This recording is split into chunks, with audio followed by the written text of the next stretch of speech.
This is Think Out Loud on OPB. I'm Dave Miller. Juan Carlos Gonzalez was elected president of the Metro Regional Government in May. It is a 4-year term that is supposed to start in January, but Gonzalez is getting a 6-month head start. He was recently appointed to serve out the remainder of the previous president's term. Gonzalez has already made history at Metro. In 2018, when he was 25, he became the youngest member and first ever Latino to serve on the council. He joins us now. It's great to have you on the show. Hey, Dave. ¿Cómo estás? Buenas tardes. Good afternoon. Great to be here. Thanks very much. Can you remind us first what Metro does? Absolutely. Well, Metro is our regional government here in the Portland metro area. And I think it's best to start with covering like the actual geography of what the region is. So it's 24 cities, 3 counties, from Forest Grove to Troutdale down to Oregon City, in Wilsonville to where I live in Beaverton. And Metro, I think the best way to put it is a government that works on things that cities and counties can't do alone. We are a 7-member council. We have 6 councilors that are elected by district, and then 1 council president that is elected at large. And our primary responsibilities include major regional issues. So think about regional venues like the Oregon Zoo, Oregon Convention Center, the Portland Expo Center. We do land use planning and transportation planning. We have housing work, regional housing work that we do, garbage and recycling at a regional scale. And we also manage close to 20,000 acres of parks and natural areas with the goal of protecting clean air and clean water, wildlife for the region. And I've seen us do some remarkable work, and I'm excited to be here.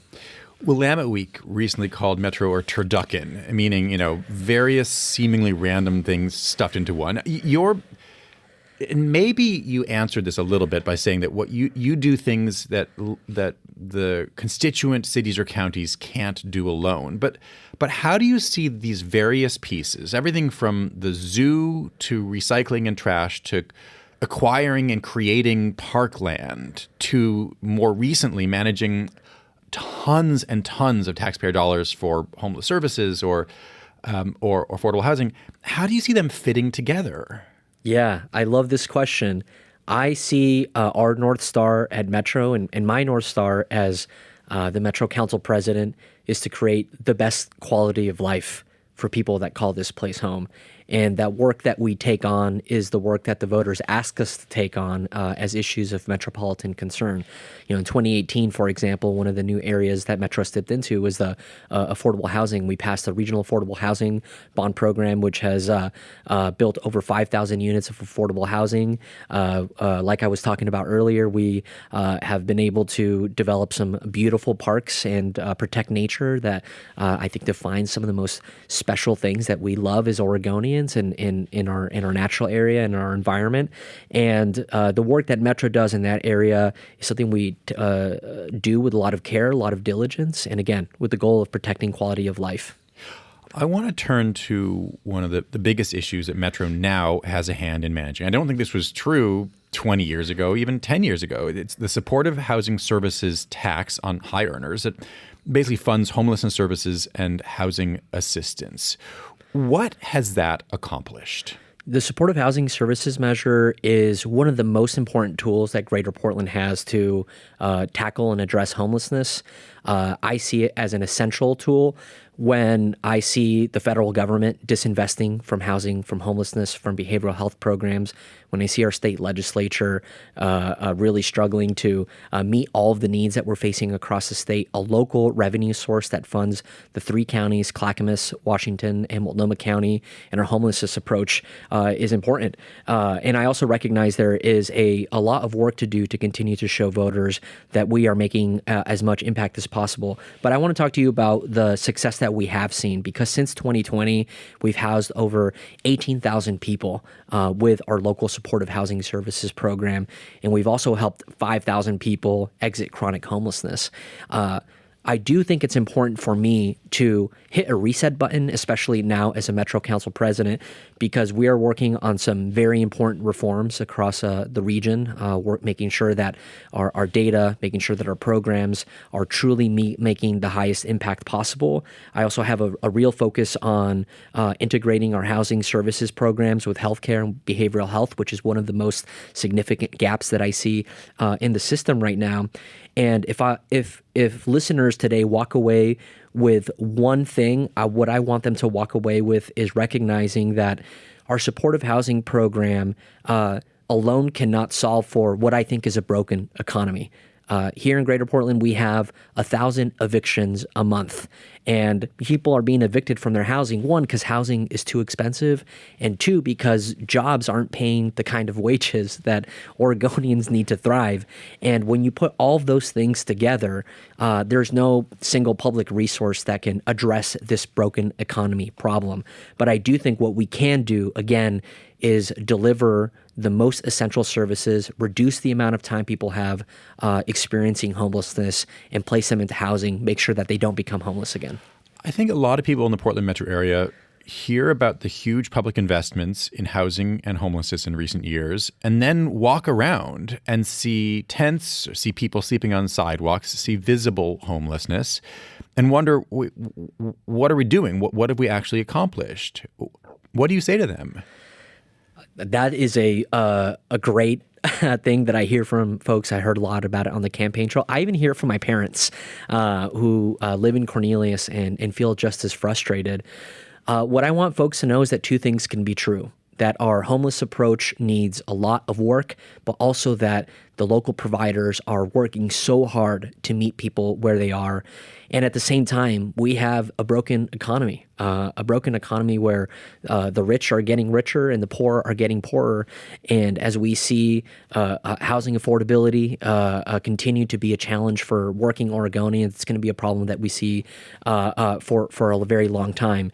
I think that stems from actually a cultural issue that I want to approach for Metro. One of my most important priorities is to reorient the work that the agency does. For a generation, Metro's most important charge was to manage growth. And right now we're in a position where we actually have very little growth to manage. And is that true region-wide, or is it mainly true in Portland and Multnomah County? The data that I've seen and that we work with shows that it is a tri-county problem specifically. And I see a huge challenge with our housing production, the lack of housing that we've been building for the last 20 years.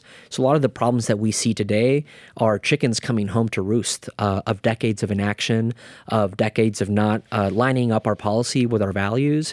And that is one of the most important things that I need to work on and that the Metro Council will work on, is making sure that we build the housing that people need so their families can afford to live here and thrive here, and also work on bringing jobs that pay living wages and help people have strong and prosperous lives. Well, what are the levers that you're saying you want to use at Metro to do that? I mean, if you're not talking about, say, affordable housing creation, which would be funded by the taxpayer-funded bond, taxpayer-approved bond from 2018, if you're talking more about economic development more broadly or market rate housing, why is that a Metro job? It's a Metro job because it's in our charter to think about the long-range planning, the long-range vision of how this region grows and meets the needs of working people and families here. And I take that responsibility very seriously. The state has charged Metro with a whole range of housing analysis, production analysis tasks. And we know that over the next 20 years, we need to build close to 200,000 units of housing. Some of that is market rate, but actually the overwhelming majority of the housing that we need to build is what we call deeply affordable housing. That's 0 to 30% AMI. Think about the housing that someone working a full-time minimum wage job needs to actually be able to afford to live here. The data that we see is that for those people that are deeply in deep extreme poverty, over 60% of those people are paying 50% of their take-home income in housing costs. And so we see an extremely strained housing market. And again, Metro's responsibility is to make sure that we plan for the market rate housing, the workforce housing, and the Metro Affordable Housing Bond, which built over 5,000 units of affordable housing over the last 8 years, to me is an excellent example of how our local government can play a role in housing production for housing that will serve the lowest income Oregonians. But my understanding is that that money has largely been spent. When it winds down, the region's affordable housing production is expected to slow down greatly, especially the exact kind of housing you say is most needed, the deeply affordable housing or family-sized deeply affordable housing. But I have to say, it's hard to imagine the current electorate asked today, hey, do you want to re-up this housing bond, this affordable housing bond? Do you want to keep giving Metro this money to do this? It's very hard for me to imagine a majority of Tri-County residents saying yes, the way they did say yes, what is it, 8 years ago. What do you think it would take to, first of all, do you agree? If you ask voters, in November, say, do you want to re-up the housing bond, what do you think would happen? I agree with you. I do think that we're living in a moment where everyday voters are feeling like their disposable income is less and less and it doesn't go as far as they need for their basic expenses. So thinking about asking them to help us take on another problem, to take on a new tax is a big challenge. So what is your, and we haven't even, this is separate from, although related to, the supportive housing services tax, which is on high income individuals. But let's say, grouping those together, what is your plan for how to build enough goodwill among metro area voters that they would renew this bond and this tax that you say are crucial? I love this question. I fundamentally believe and want to remind people that as Oregonians, we're capable of taking on big and complex problems. And the way that I am going to approach that work at Metro is by setting a culture of excellence for public services, for public stewardship of resources. I think that people expect from us to make the most of every tax dollar, to show them the value that they're getting for that work. And I acknowledge that a lot of our local governments right now have such a low level of trust with people. I see my primary responsibility as going out there and showing people every single day, these are the small things that we can do, and these are the big things that we can do. These are the medium things that we can do. And I think that good governance is actually a lot of small, good decisions over time. We need to earn the right from voters to do it again.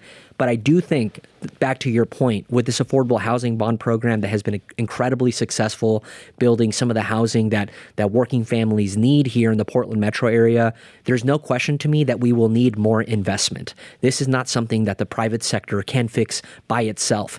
We do have an underproduction housing issue across all income brackets. I'm someone that believes in a yes-and approach, and we need to show people that we can build things. I think that this region is at its strongest, at its most effective, at its most inspirational when we build things, and that is one of my mantras. Do you think a bigger challenge in terms of these potential votes in the future is a lack of trust in Metro or the county's spending of these taxpayer dollars, or taxpayers saying, I don't have the money to give you?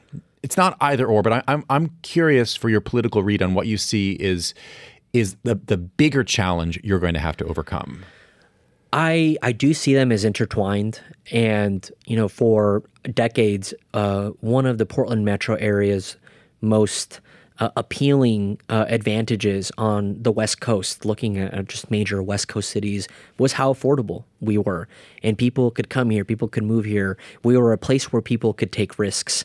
And as our region has grown over the last 20, 30 years, we've really lost that edge of affordability. And to me, that is a combination of, one, people do feel like their money does not go as far. Our economy is not growing. Our economy is not as strong for everyday Oregonians. Wages are not keeping up with expenses. I mean, these are basic things that I feel like most Oregonians would agree with me on. And at the same time, we do have a crisis of confidence in our local governments. And I see myself as a new generation of political leadership that wants to remind people that we can do work, that we can do hard things. And that's the attitude that I'm going to approach the work with. How much faith do you have in your regional partners right now? And I'm thinking specifically about Multnomah County and the Supportive Housing Services measure, where they were dinged at Multnomah County by Metro folks a couple years ago for not spending money fast enough. And then last year, your predecessor and the governor, plenty of people were very much taken aback when the county said, oh, actually, we're missing $100 million for homelessness services. And hey, can you please help us out, regional partners and the state? How much faith do you have in Multnomah County right now as a partner? You know, my job, I'm an optimist, and I have to have faith that we can figure it out.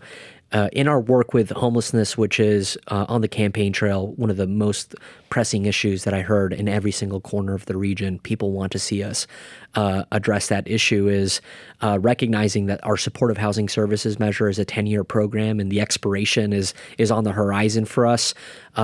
Metro is going to need to ask for all of the counties to come up with a wind down plan soon if we do not have a pathway to renew and extend the measure. That is creating an incredible set of urgency for partners to come to the table, to set aside small differences and then look at what are the highest impact investments that we can make to help people exit a humanitarian crisis, to take care of the most pressing issues that they're facing in their personal health, the barriers that they have, and then getting those people into safe and stable housing. I do see a lot of opportunity for us to do that work. And I, as of right now, am the new chair of a new regional homeless services committee. And I'm working with that committee. We have partners from healthcare, from the criminal justice system, from the governor's office, the 3 counties, cities. We are setting a table for all of the stakeholders to come together and actually fix the problem, solve the problem, and throw our entire weight at making the most of the money we have, because I don't think there's more money out there for us. We have to do more with what we have. And that is what I'm hearing from voters. Before you ask me for more money, make more of what you have. I hear you. That's what we're going to do. And I have so much confidence that we're going to see more visible improvements and also a much more efficient system as a result of this approach. I want to turn to a broader question about the future of the region. You chair the Future Vision Commission. What is the intended end product of this process? The Future Vision Commission is one of the projects that gives me so much hope for the future, because what we are doing is looking out in a 50-year time horizon and saying, what are the region's values and how do we want to approach the problems that we're going to face for the next 50 years? The last time that the region looked at a Future Vision project was back in 1995. Think about how many things have changed since 1995. And as a millennial that is elected, I'm a new dad. I'm thinking about the world that I'm living in is that someone else designed for me, that a past generation designed for me, and now we have the opportunity to do that. To what extent is the world that we're living in based on what was the ideals or hopes from the mid 90s? I guess another way to put this is what bearing on the future of the metro region will this plan, when it comes out next year, will it have? I think it's significant and it's tremendous. The 1995 plan, it informed the 2040 growth concept, which truly, if you look at that plan and the neighborhoods across the region, Orenco Station in Hillsborough, you see the Albina neighborhood beginning to pop up in the central city, a corridor strategy for infill and transit-oriented development. I think actual resources that poured into that plan, I see an opportunity for this generation to set, again, another set of expectations and ideals. I do think that a great amount of the challenges that we face today are actually a result of a lack of alignment. I think a lot of people are asking themselves right now, what is it that we actually want for our future? Our counties, our cities, the state, everyone's kind of saying different things about where should we be rowing the boat. As a Metro councilor, as a Metro Council president, I do think that one of the most important things our local leaders can do is focus on alignment, on getting on the same page, on identifying the opportunities, and on putting our money behind important moonshots, behind a clear theory of change, a North Star for how this region is going to work for everyday people. And my priority is making sure that as a new dad, my daughter has a home that she can afford to live in, that she has clean air, clean water. And my biggest worry as a new dad is that when she grows up, she'll say, Portland is just the city that my parents are from, because she'll be somewhere else. So my job is to make sure that what she inherits, what the next generation inherits, is something dynamic, something robust, where people can truly plant roots here. Juan Carlos Gonzalez, thanks very much. Thanks. Juan Carlos Gonzalez is the Metro Council president.